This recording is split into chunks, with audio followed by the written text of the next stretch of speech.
ডেকে বলল, সন্তানেরা, আমি সারা জীবন গুনাহখাতা করছি, কাফন চুরি করছি, আমার মতো মানুষের তো আল্লাহর সামনে দাঁড়ানোর আর মুখ নাই, রবের সামনে দাঁড়াবার মতো হিম্মত আমার নাই।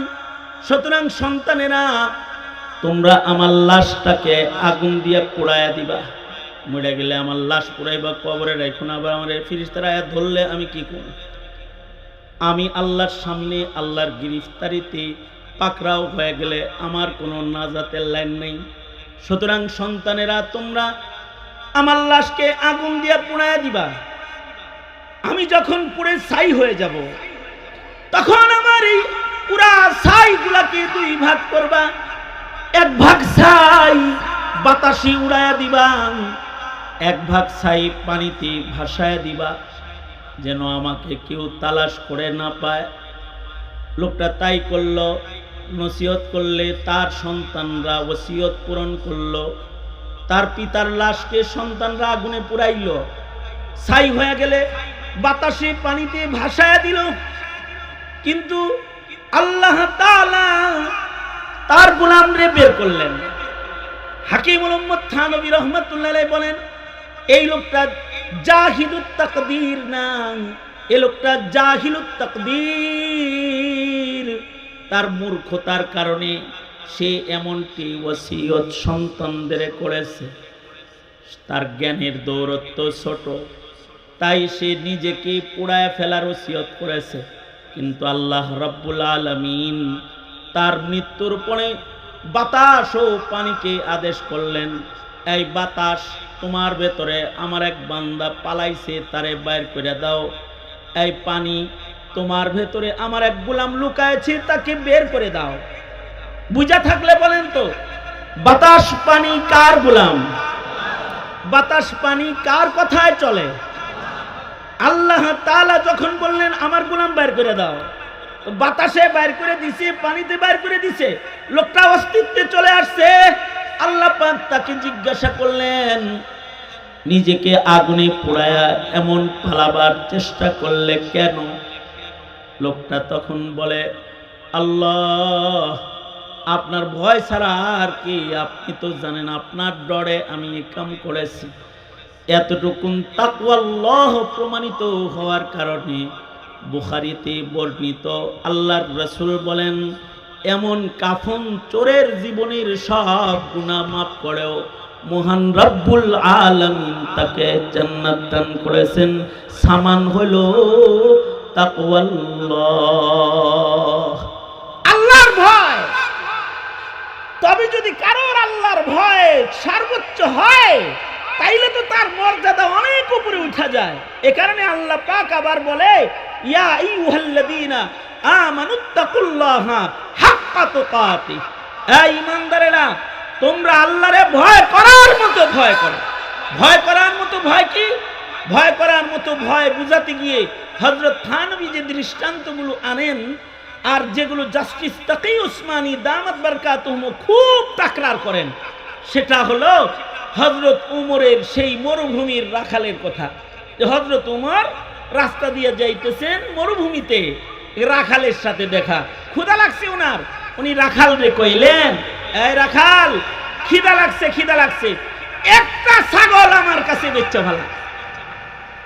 রাখাল নিজের ঈমান প্রকাশ করলো। রাখাল বলে, এই ছাগলের মালিক আমি না, আমি ছাগলের পাহারাদার। ছাগলগুলো মনিবের ছাগল, আমার কাছে আমানত। ইমানদার আমানতের খেয়ানত করুন নাকি? আমি বেচবো কেন? বেচতে পারুন না। কারণ হাদিসে আছে, আল্লাহর রাসূল বলেছেন, লা ঈমানা লিমান লা আমানাতা লাহু, যার আমানতদারি নাই তার ঈমান নাই। যার আমানতদারি যত মজবুত, তার ঈমান তত মজবুত। রাখালের ঈমান বড় মজবুত ঈমান। সে বলছে, এগুলো আমার কাছে আমানত, আমি মুমিন, আমি আমানতের খেয়ানতকারী নই।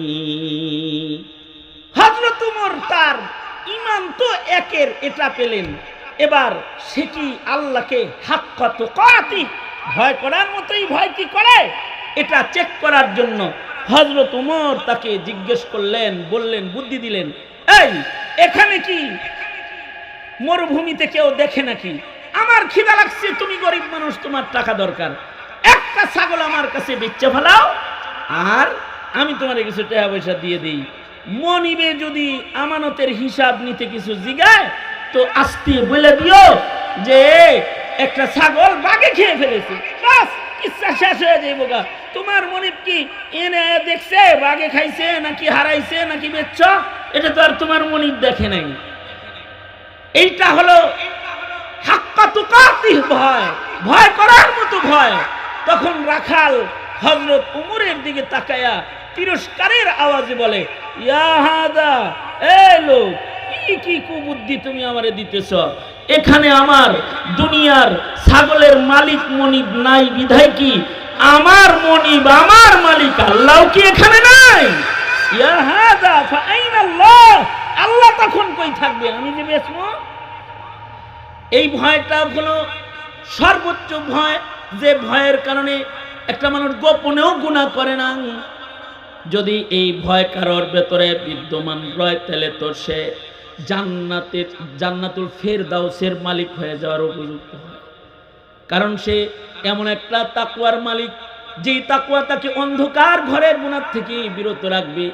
এমন একটা তাকওয়ার সে মালিক, যে তাকওয়া তাকে মরুভূমির প্রান্তরের গুনাহ থেকেও বাঁচায় রাখবে। এমন একটা তাকওয়ার মালিক সে, একাকিত্বের গুনাহ থেকেও তখন এ তাকওয়া তাকে বাঁচায় রাখবে।